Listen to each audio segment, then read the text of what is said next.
wasiirka wasaaradda diinta iyo waqafta Soomaaliland Sheekh Khaliil Cabdillaahi Axmed ayaa maanta booqasho ku yimid gobolka Awdal waxaana uu kormeeray dhismaha socda ee xarunta dayactirka iyo daryeelka kutubta ee gobolka Awdal waxaana sheekh halkaasi warbixin ku siiyay gudoomiyaha rugtaasi Sheekh Jamaal waxaana uu faahfaahiyay goobtan hadda aynu taaganahay cid bixisay waa dawladda runtii waxa weeyaan hormuudka ka yahay madaxweynaheena qaranka jamhuuriyadda Soomaaliland mudane Muuse Biixi Cabdi iyo Cabdiraxmaan Saylici oo runtii madaxweyne ku-xigeenkiya wasiirka runtii barnaamijkan gabi ahaantiisba dhabarka u qaatay waxaan ku faanaynaa haddii aynu nahay marka xarunta dayactirka gobolka Awdal iyo gobolada kaleba waxaynu leenahay goobtan hadda aynu taaganahay dawladdu bixisay waa goobtii ugu horeysay ee kitaabka Ilaahay subxaanahu wa ta'aala lagu dayactiro ee dawladdu bixisay waxaan hortiina ka cadeynaya meeshani maaha yarithuni wa yarith min ali yaqub maaha marka xataa anagu aanu dhimano wax kolbaynta ka dambayso ma sii shaqeynaysa saasan marka weeyaan marxaati ka kacayna wixii intaasi ka dambeeyay ayaa injineerada dhismahan gacanta ku haya mas'uuliyiin iyo culimo u dinalkaasi ka hadashay ayaguna hoosta ka xariiqday shaqada horta waxay ka kooban tahay dhinaca 29 dhinacna waa u sodon waxa ka dhismayay waa hool 2 qol store iyo suuli iyo xafiiskii laga maamulay xarunta sidoo kale waxay leedahay xaqii lagu gubiyay kutubta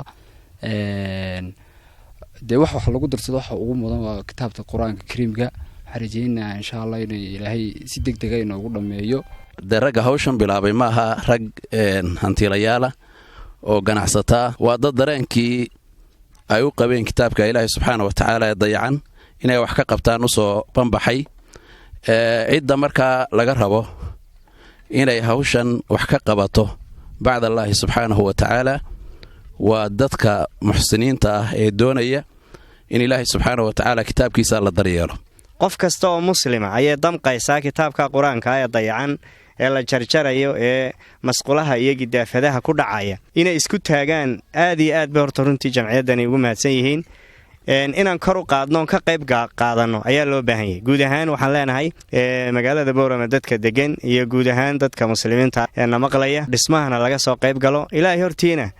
waxa loola baxo waxaan halkan anu leeyahay kulli cid walba inay waxay ku tari karto haday dibad joogto haday dhawaqa maqlayso ay ka qayb qaadato oo waxa weeye ay iyadu waa wixii aakhiro u tagi lahaay ay halka ay waxay la baxaysay la baxdo insha Allah sidaan ragii hore Jamaal sheegnay waanu ka qayb qaadanaynaa dhismaheeda diyaar baan u nahay hiil iyo hooba wala garab istaagayna diyaar baan u nahay jamaadan waxaan mahad ugu naqayaa fikradda maalinta inoola yimaadeen wasaaradda yiraahdeen kutubta dayactiran ee baabasan ee magaalada Dabaysho ereyso ayaan go'aansanay in aan meel lagu tasliixiyo lagu hagaajiyo u sameeyno diiwaangelintii baan rabnaa kulay waan ku dhiirigeliyay waxaan waa meel banaan ummadda islaamkana waa hawl u saareyd ayaad ka dulqaadeen halkan kulay codsiya laga soo jeediyay awalba waxba kumeena kala tegino marka xafiiska soo gashan waa idin furnaa marnaana kamida noqon jirin imikana waxaan halka idinka muujinayaa shidaalka joogtada waa idin qoraynaa haduu Ilaahay shidaalka joogtada waa idin qoraynaa insha Allah jaajuurkana kun iyo intii ka badanba waa idin ballan qaadaynaa waan ku darsanaynaa haduu Ilaahay dhaahdo ugu dambeynaya wasiirka wasaaradda diinta iyo waqafta ee Soomaaliland oo isaguna hadalka soo afmeeray uu tilmaamay waxaan maanta ku bilownay dhismihii deerka iyo wixii suurtagal ah ee raaci kara wasaaradda hore waxaan ballan qaaday qaybta muwaafaqada inaan ka qayb qaadan doono ama dhameystiri doono hadii la muwaafaqada lagu gubayo kutubta aan markaa aqbali karin dayactir ee aan la daadin karin Ilaahay waxaan ka baryayaa inuu dhismahan noqdo dhismo inuu anfaca Ilaahay subhanahu wa ta'ala maanta yawmal qiyaamah maqaalin ku faraxno rag dumarba Ilaahay ha inoo dhigo insha Allah ta'ala wasaaradda ahaan runtii budgetka sanadkan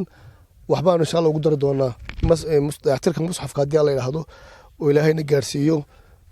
iyada iyo gobolada la midka aba waynu ku taageeri doonaa hadii la yiraahdo laakiin waxa ugu muhiimsan inaynu ogaano camalka Ilaahay dartii loo sameeyay inuu yahay Cabdulla Ali Yusuf Hon Cable TV Boorama